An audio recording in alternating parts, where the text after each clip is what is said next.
Hi all, this is Rekha Nair. I welcome you all to my channel, The English Forum. Today, we'll be discussing the topic English as a Second Language. നമ്മൾ ഇന്ന് കാലിക്കറ്റ് യൂണിവേഴ്സിറ്റിയുടെ 6th സെമസ്റ്റർക്കാരുടെ ELE English language education എന്ന് പറഞ്ഞിട്ടുള്ള elective പേപ്പറിൻ്റെ ഒരു ടോപ്പിക്കാണ് നമ്മൾ discuss ചെയ്യുന്നത്. English as a second language. ഈ സെക്കൻഡ് ലാംഗ്വേജ് എന്ന് പറയുമ്പോൾ ശരിക്കും എന്താ? It is generally used in British context to refer to a situation where a learner learns English in an English-speaking country to survive there and adapt to the culture. Learners may use their first language at home, but they need to use English in the community, such as in shops, at school, or in the workplace. ഇതിന്റെ definition ഞാൻ ഗൂഗിളിൽ നിന്ന് എടുത്തതാണ് കേട്ടോ. അപ്പോൾ എന്താണ് ESL? നമ്മൾ ഇപ്പോൾ ഒരു ഇംഗ്ലീഷ് സ്പീക്കിംഗ് കൺട്രിയിലേക്ക് മൈഗ്രേറ്റ് ചെയ്യണം. മൈഗ്രേറ്റ് ചെയ്യുമ്പോൾ നമുക്കറിയാം അവിടെ നമുക്ക് എന്ത് വേണം? ഇംഗ്ലീഷ് സംസാരിക്കാൻ അറിയണം അല്ലേ? അപ്പം നമ്മൾ എന്ത് ചെയ്യുന്നു? ഇപ്പോൾ നമ്മൾ അമേരിക്കയിലേക്കോ ബ്രിട്ടനിലേക്കോ നമ്മൾ മൈഗ്രേറ്റ് ചെയ്ത് നമ്മൾ അവിടെ താമസിക്കുകയാണെങ്കിൽ നമ്മൾ എന്ത് ചെയ്യും? നമ്മൾ വീട്ടിൽ നമ്മൾ മലയാളം സംസാരിക്കണം. പക്ഷെ നമുക്ക് അവിടെ ഇപ്പോൾ ഒരു ഷോപ്പിൽ പോകണം, അല്ലെങ്കിൽ നമ്മൾ സ്കൂളിൽ പഠിക്കുന്ന കുട്ടികളാണ്, അല്ലെങ്കിൽ കോളേജിൽ പഠിക്കുന്ന കുട്ടികളാണ്, അല്ലെങ്കിൽ നമ്മുടെ വർക്ക് പ്ലേസിൽ അവിടെയൊക്കെ നമുക്ക് എന്ത് വേണം? ഇംഗ്ലീഷ് സംസാരിക്കാൻ അറിയണം അല്ലേ? We should be able to handle English language അല്ലേ? അപ്പോൾ അങ്ങനെ അവിടെ സർവൈവ് ചെയ്യുന്നതിന് വേണ്ടി, അല്ലെങ്കിൽ അവിടുത്തെ കൾച്ചറിനോട് നമുക്ക് ശരിക്കും എന്താ പറയുക, ഒരു കൾച്ചറിലേക്ക് അഡാപ്റ്റ് ചെയ്യുന്നതിൻ്റെ ഏറ്റവും ഫസ്റ്റ് സ്റ്റെപ്പ് എന്ന് പറയുന്നത് ലാംഗ്വേജ് അക്വിസിഷൻ ആണ് കേട്ടോ. അപ്പോൾ അങ്ങനെ നമുക്ക് ആ നാട്ടിൽ പോയി, ഇംഗ്ലീഷ് സ്പീക്കിംഗ് കൺട്രിയിൽ പോയി അവിടെ നമുക്ക് സർവൈവ് ചെയ്യണം, അല്ലെങ്കിൽ അവിടുത്തെ കൾച്ചറിനോട് നമുക്ക് അഡാപ്റ്റ് ചെയ്യണം. അങ്ങനെയൊക്കെ ഉണ്ടെങ്കിൽ നമ്മൾ എന്ത് ചെയ്യുന്നു? നമ്മൾ അവിടുത്തെ ലാംഗ്വേജ് ആയിട്ടുള്ള ഇംഗ്ലീഷ് നമ്മൾ കൂടുതലായിട്ട് പഠിക്കാൻ ശ്രമിക്കുന്നു. അതാണ് English as a second language എന്ന് പറയുന്നത്. ഇനിയിപ്പോൾ നമ്മൾ കേരളത്തിൽ ജീവിക്കുകയാണ്, നമ്മൾ ഇവിടെയും ഇംഗ്ലീഷ് പഠിക്കുന്നുണ്ട് അല്ലേ? അതിന് നമ്മൾ English as a second language എന്ന് പറയും. പക്ഷെ അതിന് കുറച്ചുകൂടി ഒരു സ്പെസിഫിക് ടേം ഉണ്ട്, EFL, English as a foreign language. ആ English as a foreign language എന്ന് പറയുന്നത് ശരിക്കും പറഞ്ഞാൽ ESLന്റെ അതായത് ഇംഗ്ലീഷ് ആസ് എ സെക്കൻഡ് ലാംഗ്വേജിന്റെ ഒരു ഭാഗം തന്നെയാണ്. പക്ഷെ specifically English as a second language എന്ന് പറഞ്ഞു കഴിഞ്ഞാൽ ഇതാണ്, നമ്മളൊരു ഇംഗ്ലീഷ് സ്പീക്കിംഗ് കൺട്രിയിൽ പോയിട്ട് അവിടെ സർവൈവ് ചെയ്യുന്നതിന് വേണ്ടി നമ്മൾ ഇംഗ്ലീഷ് പഠിക്കുന്നു. ഓക്കെ, അതാണ് English as a second language എന്ന് പറയുന്നത്. ഇനി ഈ ഇംഗ്ലീഷ് പഠിക്കുക എന്ന് പറഞ്ഞാൽ നമുക്ക് അതിനകത്ത് പല ഒരു ബാരിയേഴ്സ് ഉണ്ട്, മനസ്സിലായോ? അതായത് നമ്മൾ ശരിക്കും പറഞ്ഞാൽ ഇപ്പോൾ ഈ സെക്കൻഡ് ലാംഗ്വേജ് പഠിക്കുക എന്ന് പറയുമ്പോൾ ഒരു ഏജ് കഴിഞ്ഞിട്ടാണ് അല്ലേ? ഇപ്പം നമ്മൾ മലയാളം പഠിക്കുന്നത് ഏത് ഏജിലാണ്? ജനിക്കുമ്പോൾ മുതൽക്ക്, അല്ലെങ്കിൽ അമ്മയുടെ വയറിൽ കിടന്നിട്ടേ എന്ന് പറഞ്ഞ മാതിരി നമ്മൾ മലയാളം കേൾക്കുന്നുണ്ട് അല്ലേ? ജനിച്ചു കഴിഞ്ഞാൽ മോളെയും ഇങ്ങോട്ട് വാ, മോനെയും ഇങ്ങോട്ട് വാ അല്ലേ? അപ്പോൾ ഓരോ വാക്കുകളും നമ്മൾ പഠിക്കുന്നത് മലയാളത്തിൽ നമ്മൾ പഠിക്കുന്നുണ്ട് അല്ലേ? നേരെ മറിച്ച് ഇംഗ്ലീഷോ നമ്മളൊരു 5 വയസ്സ് 6 വയസ്സൊക്കെ കഴിയുമ്പോൾ സ്കൂളിലേക്കൊക്കെ പോകുമ്പോൾ അല്ലേ? അതാണ് അതിൻ്റെ ഏറ്റവും വലിയൊരു ഇതെന്ന് പറയുന്നത്. ഓക്കെ, ഏറ്റവും വലിയൊരു ഫീച്ചർ എന്ന് പറയുന്നത്. ഒരു തരത്തിൽ പറഞ്ഞു കഴിഞ്ഞാൽ അതൊരു ബാരിയറും ആണ്. കാരണം എന്താണെന്ന് വെച്ച് കഴിഞ്ഞാൽ പല തിയറിസ്റ്റും പല റിസർച്ചേഴ്സും ലൈക്ക് പെൻഫീൽഡ് ആൻഡ് ലെനബർഗ് ഒക്കെ പറയുന്നത് എന്താണെന്ന് വെച്ചാൽ language acquisition is faster for children between the ages of 2 and 12 എന്നാണ്. ഇനി നമ്മൾ നോക്കാൻ പോകുന്നത് നമ്മുടെ സെക്കൻഡ് ലാംഗ്വേജ് അക്വിസിഷൻ്റെ ഇൻഫ്ലുവൻസ്, അതിൻ്റെ സ്പീഡിനെ ഇൻഫ്ലുവൻസ് ചെയ്യുന്ന ചില ഫാക്ടേഴ്സാണ് കേട്ടോ. അപ്പം അതിനകത്ത് ഒരു ഫാക്ടറാണ് ഏജ് എന്ന് പറയുന്നത്. അപ്പോൾ researchers like Penfield and Lenneberg are of opinion that language acquisition is faster for children between the ages of 2 and 12. Seliger എന്ന് പറഞ്ഞിട്ടുള്ള റിസർച്ചർ പറയുന്നത് ശരിക്കും പറഞ്ഞാൽ നമ്മൾ ആ ഒരു സൗണ്ട് സിസ്റ്റം, ഏതൊരു ലാംഗ്വേജിൻ്റെയും സൗണ്ട് സിസ്റ്റം ഒക്കെ നമ്മൾ പെട്ടെന്ന് പിക്കപ്പ് ചെയ്യുക കുട്ടികളാണ് എന്നാണ് പറയുന്നത്. എന്നാൽ വേറൊരു ഗ്രൂപ്പ് ഓഫ് റിസർച്ചേഴ്സ് ലൈക്ക് ഹോഫ്നെഗൽ, ഹൊഹലെ ഇവരൊക്കെ പറയുന്നത് അഡൽട്സ് ആണ് ലാംഗ്വേജ് പെട്ടെന്ന് പിക്ക് ചെയ്യണേ എന്നാണ്. ശരിക്കും പറഞ്ഞു കഴിഞ്ഞാൽ എന്താ പറയുക, ശരിക്കും നമ്മൾ നോക്കുകയാണെങ്കിൽ ഏജ് അല്ല ഇമ്പോർട്ടൻറ്റ്, പക്ഷെ നമുക്ക് എത്രത്തോളം സിറ്റുവേഷൻസിൽ ഈ ലാംഗ്വേജ് ഇൻട്രാക്ട് ചെയ്യാനുള്ള ഒരു ചാൻസസ് ഉണ്ടാവുന്നു, അതിനനുസരിച്ച് നമ്മുടെ ലാംഗ്വേജ് അക്വിസിഷനിൽ, അതായത് സെക്കൻഡ് ലാംഗ്വേജ് അക്വിസിഷനിൽ ഡിഫറൻസ് വരണം. അതായത് അങ്ങനെ നോക്കുമ്പോഴാണ് അവിടെ ഒരു ഏജ് എന്ന് പറയുന്നത് ശരിക്കും പറഞ്ഞാൽ ഒരു ഫാക്ടറായിട്ട് വരുന്നത്. ഇപ്പോൾ നമ്മൾ നോക്കുകയാണെങ്കിൽ ഇപ്പോൾ ഞാനും എൻ്റെ ഹസ്ബൻഡും കുട്ടിയും കൂടി അമേരിക്കയിലേക്ക് മൈഗ്രേറ്റ് ചെയ്യണം. ഓക്കെ, അപ്പം ഞാൻ അവിടെ പോയി I may not to work the, അല്ലേ? അപ്പോൾ അവിടെ ഒരു ജോലി വേണ്ട എന്നുള്ളൊരു തീരുമാനത്തിൽ ഞാൻ അവിടെ വീടൊക്കെ നോക്കി ഇരിക്കാൻ തീരുമാനിക്കുകയാണ്. ഓക്കെ, നാച്ചുറലി എനിക്ക് അവിടുത്തെ ലാംഗ്വേജ് യൂസ് ചെയ്യേണ്ടി വരുന്നില്ല, അല്ലേ? നേരെ മറിച്ച് എൻ്റെ മോൻ്റെ കാര്യത്തിൽ പറയുകയാണെങ്കിൽ അവൻ സ്കൂളിലേക്ക് പോകുന്നു, അവിടെ കുട്ടികളായിട്ട് ഇൻട്രാക്ട് ചെയ്യുന്നു. എൻ്റെ ഹസ്ബൻഡും അതെ, ജോലിക്ക് പോകുന്നു, അവിടെ വർക്ക് പ്ലേസിൽ ആളുകളായിട്ട് ഇൻട്രാക്ട് ചെയ്യുന്നു. അപ്പം നാച്ചുറലി എന്താണ്, അവർ പെട്ടെന്ന് അവിടുത്തെ ആക്സെൻറ്റും പ്രൊനൗൺസിയേഷനും ഒക്കെ ഗെയിൻ ചെയ്യും ബെറ്റർ ദാൻ മീ, അല്ലേ? ഞാൻ എന്ന് പറഞ്ഞാൽ വീട്ടിലിരിക്കുകയാണ്, ആരുമായിട്ട് ഇൻട്രാക്ട് ചെയ്യുന്നില്ല, സോഷ്യലൈസ് ചെയ്യുന്നില്ല. അപ്പം അങ്ങനെ ഒരു സിറ്റുവേഷനിൽ എന്താണ്, എന്നേക്കാളും ബെറ്റർ ആയിട്ട് ലാംഗ്വേജ് അക്വിസിഷൻ നടത്തുന്നത് എൻ്റെ ഹസ്ബൻഡും എൻ്റെ മോനും ആയിരിക്കും, അല്ലേ?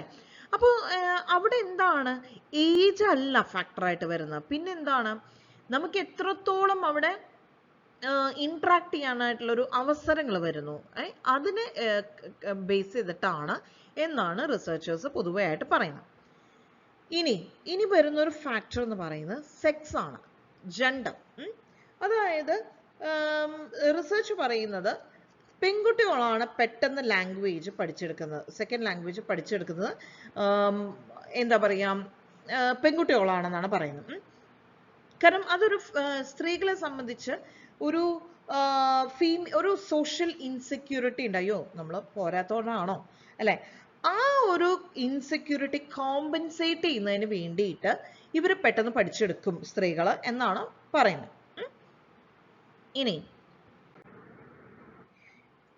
അടുത്തതാണ് ആപ്റ്റിറ്റ്യൂഡ്. ആപ്റ്റിറ്റ്യൂഡ് എന്ന് പറഞ്ഞാൽ നമുക്കൊരു സാധനം പഠിക്കാനുള്ളൊരു കഴിവ്, അതാണ് പറയുന്നത്. ഇപ്പം ലാംഗ്വേജ് അക്വിസിഷനെ സംബന്ധിച്ച് പറയുകയാണെങ്കിൽ നമുക്ക് ലാംഗ്വേജ് പഠിക്കാനായിട്ടുള്ളൊരു എബിലിറ്റി, ഒരു നാക്ക്, അല്ലേ? ഇപ്പം നമ്മൾ സ്കൂളിലൊക്കെ പഠിക്കുമ്പോൾ ചിലർ പെട്ടെന്ന് ലാംഗ്വേജസ് പഠിച്ചെടുക്കും, മാത്സ് ഒക്കെ ഭയങ്കര വീക്കായിരിക്കും, അല്ലേ? എന്നാൽ ചിലർ മാത്സ് ഒക്കെ ഭയങ്കര പെട്ടെന്ന് ഇങ്ങനെ പഠിച്ചെടുക്കും, പക്ഷെ ഗ്രാമറോ, ഇപ്പോൾ ഒരു ലാംഗ്വേജിൻ്റെ ഗ്രാമറോ കാര്യങ്ങളോ നോക്കിക്കഴിഞ്ഞാൽ ആകെ മെസ്സപ്പായിരിക്കും, അല്ലേ? അപ്പോൾ ചില ആളുകൾക്ക് ലാംഗ്വേജ് പഠിക്കാനുള്ളൊരു നാക്ക് ഉണ്ട്, ഒരു എബിലിറ്റി ഉണ്ട്.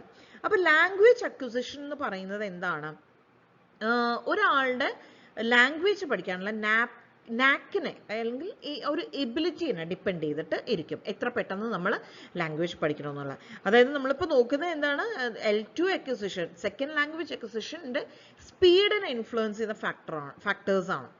അതിൽ മൂന്നാമത്തെ ഫാക്ടറാണ് നമ്മൾ പറഞ്ഞത് ആപ്റ്റിറ്റ്യൂഡ് എന്നുള്ളത്. ഇനി നമ്മുടെ സെക്കൻഡ് ലാംഗ്വേജ് അക്വിസിഷൻ എത്രത്തോളം സ്പീഡിലാണെന്ന് മെഷർ ചെയ്യുന്ന 2 മെത്തേഡാണുള്ളത്. ഒന്ന് മോഡേൺ ലാംഗ്വേജ് ആപ്റ്റിറ്റ്യൂഡ് ടെസ്റ്റ്, രണ്ടാമത് പിംസ്ലിയോർ ലാംഗ്വേജ് ആപ്റ്റിറ്റ്യൂഡ് ബാറ്ററി. അതിനകത്ത് മോഡേൺ ലാംഗ്വേജ് ആപ്റ്റിറ്റ്യൂഡ് ടെസ്റ്റ് അഥവാ MLAT, അല്ലേ? That is developed by Carroll and Sapon. അതിനകത്ത് എന്താണ്, 4 രീതിയിലാണ് നമ്മുടെ ലാംഗ്വേജ് അക്വിസിഷൻ സ്കില്ലിൻ്റെ എത്രത്തോളം സ്കില്ലുണ്ട് എന്നൊക്കെ ഉള്ളത് മെഷർ ചെയ്യുന്നത്.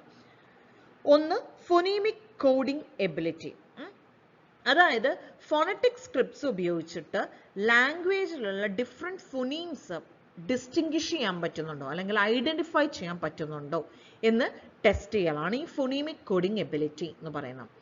ഇനി അടുത്തത് ഗ്രാമർ അല്ലെങ്കിൽ ഗ്രമാറ്റിക്കൽ സെൻസിറ്റിവിറ്റി. ഇതിലൂടെ എന്താണ് ടെസ്റ്റ് ചെയ്യുന്നത്, ഒരു സെൻറ്റൻസിലുള്ള ഗ്രമാറ്റിക്കൽ ഫങ്ഷൻസ് ഒരു സ്റ്റുഡൻറ്റിന് ഐഡൻറ്റിഫൈ ചെയ്യാൻ പറ്റുന്നുണ്ടോ അല്ലെങ്കിൽ അത് എത്രത്തോളം പറ്റുന്നുണ്ട്, അതിൻ്റെ ടെസ്റ്റാണ് ഈ ഗ്രമാറ്റിക്കൽ സെൻസിറ്റിവിറ്റി എന്ന് ഉദ്ദേശിക്കുന്നത്. ഇനി അടുത്തതാണ് ഇൻജക്റ്റീവ് ലാംഗ്വേജ് ലേണിംഗ് എബിലിറ്റി. അതായത് ഒരു സെൻറ്റൻസ് വായിക്കുമ്പോൾ ആ സെൻറ്റൻസിൽ ഉപയോഗിച്ചിട്ടുള്ള സെൻറ്റൻസ് പാറ്റേൺ അതെങ്ങനെയാണ് എന്നുള്ളത് ആ സെൻറ്റൻസിൽ നിന്ന് നമ്മൾ മനസ്സിലാക്കിയെടുക്കുക. അതായത് പാറ്റേൺ പറഞ്ഞു സെൻറ്റൻസ് എഴുതിയെന്നല്ല, സെൻറ്റൻസ് കണ്ട് നമ്മൾ ആ സെൻറ്റൻസിൽ ഉപയോഗിച്ചിട്ടുള്ള പാറ്റേൺ ഐഡൻറ്റിഫൈ ചെയ്യണം. ഇപ്പം നിങ്ങൾ സെൻറ്റൻസ് പാറ്റേൺസ് ഒക്കെ പഠിച്ചു കാണും സ്കൂളിലും ഡിഗ്രിയിലൊക്കെ. അതായത് subject plus verb, subject plus verb plus object, അങ്ങനെ ഡയറക്റ്റ് ഒബ്ജക്ട് ഇൻഡയറക്റ്റ് ഒബ്ജക്ട് എന്നൊക്കെ പറഞ്ഞിട്ടുള്ള പലതരത്തിലുള്ള പാറ്റേൺസ് നിങ്ങൾ പഠിച്ചു കാണും അല്ലേ. അപ്പോൾ നിങ്ങൾ ഈ ഇൻഡക്റ്റീവ് ലാംഗ്വേജ് ലേണിംഗ് എബിലിറ്റി എന്ന് പറഞ്ഞു കഴിഞ്ഞാൽ ഒരു സെൻറ്റൻസ് കാണുമ്പോൾ നമ്മൾ അതിൽ ഉപയോഗിച്ചിട്ടുള്ള പാറ്റേൺ എന്താണെന്ന് നമുക്ക് മനസ്സിലാക്കാനുള്ള കപ്പാസിറ്റി, അതാണ് പറയുന്നത്. അത് എത്രത്തോളം ഉണ്ട്, ഇതൊക്കെ നമുക്ക് സെക്കൻഡ് ലാംഗ്വേജ് അക്വിസിഷൻ നമുക്ക് എത്രത്തോളം ഫാസ്റ്റ് ആയിട്ടാണ് അല്ലെങ്കിൽ എത്രത്തോളം നമുക്ക് ഈസി ആണ് എന്നൊക്കെ ഐഡൻറ്റിഫൈ ചെയ്യാൻ ഉപയോഗിക്കുന്ന മാർഗങ്ങളാണ്. അതൊക്കെ വരുന്ന മോഡേൺ ലാംഗ്വേജ് ആപ്റ്റിറ്റ്യൂഡ് ടെസ്റ്റിൻ്റെ ഭാഗമായിട്ടുള്ള മെത്തേഡ്സ് ആണ്. ഇനി അതിൽ തന്നെ MLAT എന്ന് പറഞ്ഞിട്ടുള്ളതിൽ തന്നെ വരുന്ന ഒരു 4th മെത്തേഡാണ് റോട്ട് ലേണിംഗ്. റോട്ട് ലേണിംഗ് എന്ന് പറയുന്നത് നമ്മൾ എത്രത്തോളം വൊക്കാബുലറി നമുക്ക് റിമെമ്പർ ചെയ്യാൻ പറ്റുന്നുണ്ട്, എത്രത്തോളം നമുക്ക് ഓർത്തെടുക്കാൻ പറ്റുന്നുണ്ട്, also along with its translations. മനസ്സിലായോ? നമ്മളിപ്പോൾ ഒരു പുതിയ ഇംഗ്ലീഷ് വാക്ക് പഠിക്കുകയാണ്, അതിൻ്റെ മലയാളം കറസ്പോണ്ടിങ് വാക്കും നമുക്ക് അല്ലെങ്കിൽ അതിൻ്റെ മീനിങ് നമുക്ക് അറിയണം. ഓക്കെ, അപ്പം നമ്മൾ എത്രത്തോളം വാക്കുകൾ, കുറേ വാക്കുകൾ കാണപ്പെടാൻ പഠിച്ചിട്ട് കാര്യമില്ല അല്ലേ, അതിൻ്റെ അർത്ഥം കൂടി നമുക്ക്, മീനിങ് കൂടി നമുക്ക് അറിയണം അല്ലേ. അപ്പോൾ അങ്ങനെ നമുക്ക് എത്രത്തോളം സാധിക്കുന്നുണ്ട്, എത്ര വേർഡ്സ് നമ്മൾ പഠിച്ചിട്ടുണ്ട്. ഓക്കെ, അതിൻ്റെ ഒരു ടെസ്റ്റാണ് റോട്ട് ലേണിംഗ് എന്ന് പറയുന്നത്.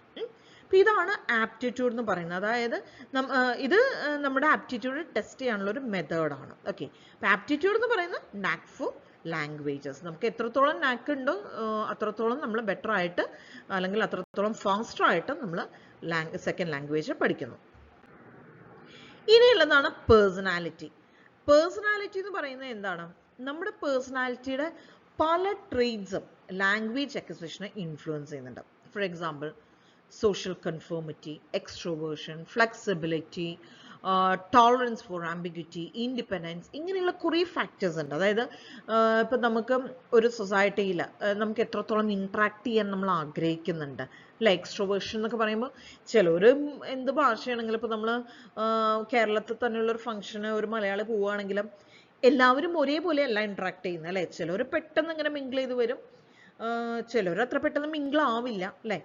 അപ്പോൾ ഒരു സെക്കൻഡ് ലാംഗ്വേജ് അക്വിസിഷനെ സംബന്ധിച്ച് എന്താണ്, കൂടുതലായിട്ട് വർത്തമാനം പറയുന്ന ആൾ കൂടുതലായിട്ട് ലാംഗ്വേജ് അല്ലെങ്കിൽ വളരെ പെട്ടെന്ന് തന്നെ ലാംഗ്വേജ് പഠിച്ചെടുക്കണം അല്ലേ. നേരെ മറിച്ച് അധികം സംസാരിക്കാത്ത ആളുകളാണെങ്കിൽ, ഇങ്ങനെ മിണ്ടാണ്ട് ഒരു ഭാഗത്ത് ഇരിക്കുന്ന ആളുകളാണെങ്കിലോ അത്ര പെട്ടെന്ന് ലാംഗ്വേജ് പഠിക്കില്ല. പിന്നെ ഫ്ലെക്സിബിൾ ആയിരിക്കണം അല്ലേ. എവിടെ പോയാലും നമ്മൾ ആ ഒരു നാടിനനുസരിച്ച് ജീവിക്കാനുള്ള ഒരു ഫ്ലെക്സിബിലിറ്റി നമ്മുടെ നേച്ചറിൻ്റെ ഭാഗമാണെങ്കിൽ, നമ്മുടെ ക്യാരക്ടറിൻ്റെ ഒരു ഭാഗമാണെങ്കിൽ നമ്മൾ പെട്ടെന്ന് പഠിക്കും. അല്ലെങ്കിൽ ഇതൊക്കെ പഠിക്കണ്ടേ എന്നുള്ളൊരു ആറ്റിറ്റ്യൂഡിൽ ഇരിക്കുകയാണെങ്കിലോ നമ്മൾ അത്ര പെട്ടെന്ന് പഠിക്കില്ല. പിന്നെ ഒരു കോൺഫിഡൻസ് അല്ലേ. നമുക്ക് ഇംഗ്ലീഷൊക്കെ സംസാരിക്കാൻ പലപ്പോഴും പറ്റാത്തത് എന്താണ്? കോൺഫിഡൻസ് ഇല്ലായ്മയാണ് അല്ലേ. അപ്പോൾ കോൺഫിഡൻസ് ഉണ്ടെങ്കിൽ കുറച്ചുകൂടി നമ്മൾ അങ്ങോട്ട് അടിച്ചു വിടും, അപ്പോൾ നമ്മളത് പഠിക്കും അല്ലേ. അപ്പോൾ ഇതൊക്കെയാണ് നമ്മുടെ ഒരു പേഴ്സണാലിറ്റി ട്രെയ്റ്റ്സ് എന്ന് പറയുന്നത്, നമ്മുടെ ലാംഗ്വേജ് അക്വിസിഷനെ ഇൻഫ്ലുവൻസ് ചെയ്യുന്ന പേഴ്സണാലിറ്റി ട്രെയ്റ്റ്സ് എന്ന് പറയുന്നത്. ഇനി ആറ്റിറ്റ്യൂഡ് എന്ന് പറയുന്നതും ഈ പേഴ്സണാലിറ്റിയുടെ ഒരു സിമിലർ ആയിട്ടുള്ള ഒരു ഫീച്ചർ തന്നെയാണ്, അല്ലെങ്കിൽ ഒരു ഫാക്ടർ തന്നെയാണ്. ഈ ആറ്റിറ്റ്യൂഡ് എന്ന് പറയുന്നത് എന്താണ്? ഇതും it differs from learner to learner അല്ലേ. ചിലർ ഭയങ്കര ഓപ്പൺ മൈൻഡഡ് ആയിരിക്കും, എല്ലാ ലാംഗ്വേജും പഠിക്കാം, അതിനിപ്പോൾ എന്താ നമ്മളൊരു പുതിയ ഭാഷ പഠിക്കാമല്ലോ അല്ലേ, അങ്ങനെ ഒരു ആറ്റിറ്റ്യൂഡ് ആയിരിക്കും. ചിലരെന്താണ് അത്ര ഓപ്പൺ മൈൻഡഡ് ഒന്നും ആയിരിക്കില്ല. എന്തിനപ്പോൾ ഞാനതിപ്പോൾ പഠിച്ചിട്ട്, ഞാൻ എൻ്റെ ഭാഷ പറയും, വേണമെങ്കിൽ അവരത് പഠിക്കട്ടെ അല്ലേ. അപ്പോൾ ആ ആറ്റിറ്റ്യൂഡ് ഡിഫറൻസും നമുക്ക് കാണാനായിട്ട് സാധിക്കും. അപ്പോൾ നമ്മൾ കുറേ കൂടി ഓപ്പൺ മൈൻഡഡ് ആണെങ്കിൽ നമുക്ക് ലാംഗ്വേജ് ഈസിലി പഠിക്കാനായിട്ട് സാധിക്കണം. അതല്ല നമ്മൾ വളരെ എന്താ പറയുക, ക്ലോസ്ഡ് ആയിട്ടുള്ള ഒരു നാരോ മൈൻഡഡ് ആയിട്ടുള്ള ആളുകളാണെങ്കിൽ ലാംഗ്വേജ് സ്റ്റഡീസ് അതിൻ്റെ ഒരു പേസ് എന്ന് പറഞ്ഞാൽ സ്പീഡ് അല്ലേ, അതിൻ്റെ സ്പീഡ് വളരെ കുറവായിരിക്കും. അപ്പം ഞാൻ ഈ നോട്ട്സൊക്കെ എടുത്തത് ഇംഗ്ലീഷ് ലാംഗ്വേജ് ടീച്ചിങ് റെക്കണർ എന്ന് പറഞ്ഞിട്ടുള്ള ഒരു ബുക്കിൽ നിന്നാണ്. ഇത് ആക്ച്വലി കാൽക്കട്ട യൂണിവേഴ്സിറ്റിയുടെ ഒരു സിലബസ് ബേസ്ഡ് ആയിട്ടുള്ള സ്കിൽ എൻഹാൻസ്മെൻറ്റ് കോഴ്സ്, ഒരു സിലബസ് ബേസ്ഡ് ആയിട്ടുള്ള സെമസ്റ്റർ 3ക്ക് ഉള്ളൊരു ബുക്കാണ്. അത് അതിൽ നിന്നുമാണ് ഞാനിപ്പോൾ മെറ്റീരിയൽ എടുത്തിട്ടുള്ളത്. ഇത് നല്ലൊരു ബുക്കാണ്. അത്യാവശ്യം നമുക്ക് കാലിക്കറ്റ് യൂണിവേഴ്സിറ്റിയുടെ സിലബസിലേക്ക് ആവശ്യമായിട്ടുള്ള മെറ്റീരിയൽസും നമുക്കിതിൽ കിട്ടുന്നുണ്ട്. ഓക്കെ, ഇതാണ് ഈ ഒരു വീഡിയോയിൽ എനിക്ക് പറയാനുള്ളത്. അപ്പോൾ താങ്ക് യു.